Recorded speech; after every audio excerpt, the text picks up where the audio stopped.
Welcome back, everyone. Boy, we've been having a lot of fun today. We already caught up with Steven Tyler about his new American Idol gig and a little flirtatious with Audra here. We also spoke with Bravo reality star Tabitha Coffey about her rise as a businesswoman, even despite the tough economy. See, it's a tough economy. Girls got to have some fun. Bring Steven Tyler in there. Also, talking about a tough economy, a lot of people are finding some new ways to deal with less money, and that means a lot of families are getting creative. They're doubling up at home. But of course, when more people are added to the mix at the house, getting along can really become a problem. Well, Leslie met up with one family. You have to see this.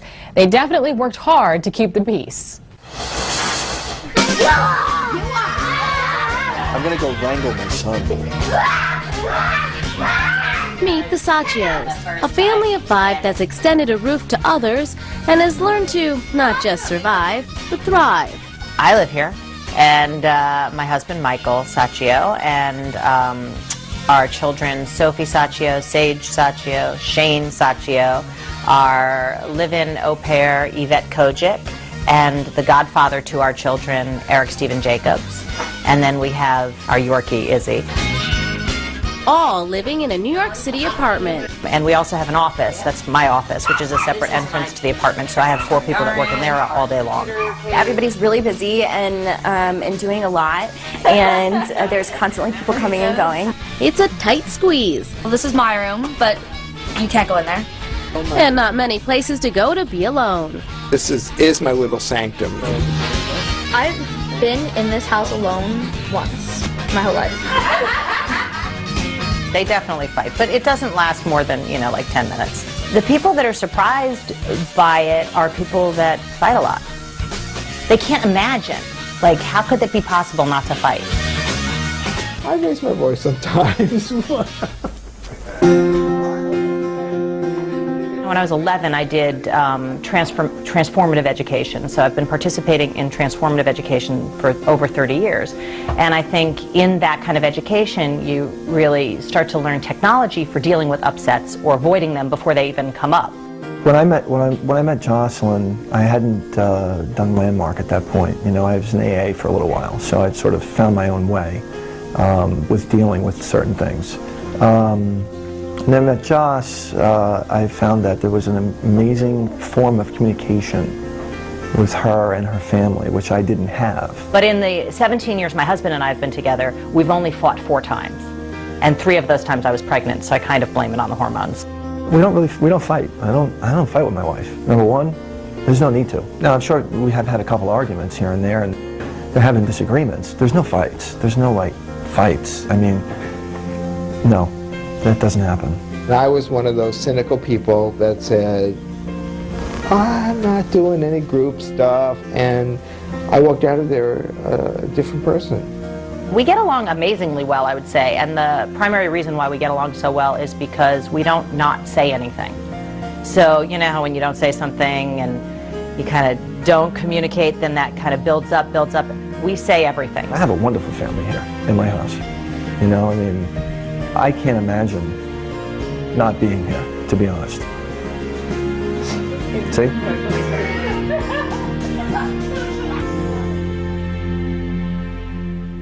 That was funny, like the dad's reaction. Well, not all families are as blissful. A large household can be a very stressful situation. That's why we have David Cunningham from Landmark Education. He joins us now and he has tips on how to keep the peace while you're all living under one roof. Ooh. We know how stressful that can be. That would be Welcome. Tough. Yeah, good to have you here. Hello. You saw the peace. There's a lot of people living under one roof there, but obviously something's going to come up and people are going to have an argument and get upset. So what would you say just out the gate is the best way to make sure that you can communicate well and not get into an argument? Well, it's all communication, isn't it? You can communicate what you're disappointed about, you can communicate anything that you have a complaint about, or if there's some failure, you can put it in the past by communication. And, we all get upset sometimes. That's going to happen, especially with multiple people living under one roof. So what is really the best way to resolve it? Well, there's some real tools people can have to resolve upsets. The first thing to do is to really look at what's behind your upset. There's always one of 3 things behind your upset. First, there may be some undelivered communication. There may be something you're disappointed by, something you have a complaint about, something that you got hurt by. What works in that is to say it as I versus you. I got disappointed. I got hurt versus you hurt me or you disappointed me. If you say it as I, then the other person doesn't have to be on the defensive and they can just listen to you. That really works. Does that work in a group setting and as well as just, you know, one-on-one with an individual when you have issues with them? It absolutely works in a group setting. In fact, the more people there are there, to give each person a chance to communicate like that really works. Okay, now what's the biggest problem that you have to overcome when living together, especially when there's like 3, 4, 5, 6, 7, 8 people under one roof? The biggest problem, I think, is people not wanting to communicate, people thinking that they shouldn't communicate. And so people act it out in different ways. They get moody, they slam a door just a little bit louder than they meant to, something like that. So the biggest challenge is to go to the other people and invite them to be in communication versus wait for them to come to you. Okay. Are these tips that you can use also for people who maybe aren't going through the similar situation, maybe at work or with a, coworker or something like that, or are these specifically just to your family? No, it's for every situation. The 3 things behind every upset are either an undelivered communication, something you didn't say, or some intention, accomplishment you had that didn't get fulfilled, or an expectation you had that wasn't fulfilled. We have certain expectations, and if people don't come through for us, we get upset about that. To be able to identify what the expectation was gets that out of the space and lets you be there ready to be productive again. Okay, you do say that you should ask 3 questions. And see, I'm trying to put myself in this space here because if I'm that upset, I don't know if I'm going to have the patience to do this, but I would try. You say you have to write down what's next, write down your next steps, take action. Is someone that's really that upset and you're living under a roof with all these people really going to be able to take the time out to do something like that? Or is it better to just get it out in the open and deal with it right there on the spot? Well, if you're right there with the people on the spot, I would just get it out. But I would start again by saying, okay, what was my expectation, or what did I want to accomplish, or what am I not saying? Just start right there. Then there's always a next step, which is to say thank you, or I forgive you, or I apologize, and that gets you right back on the court in action, having life be productive again. So you need to think about it. Yeah.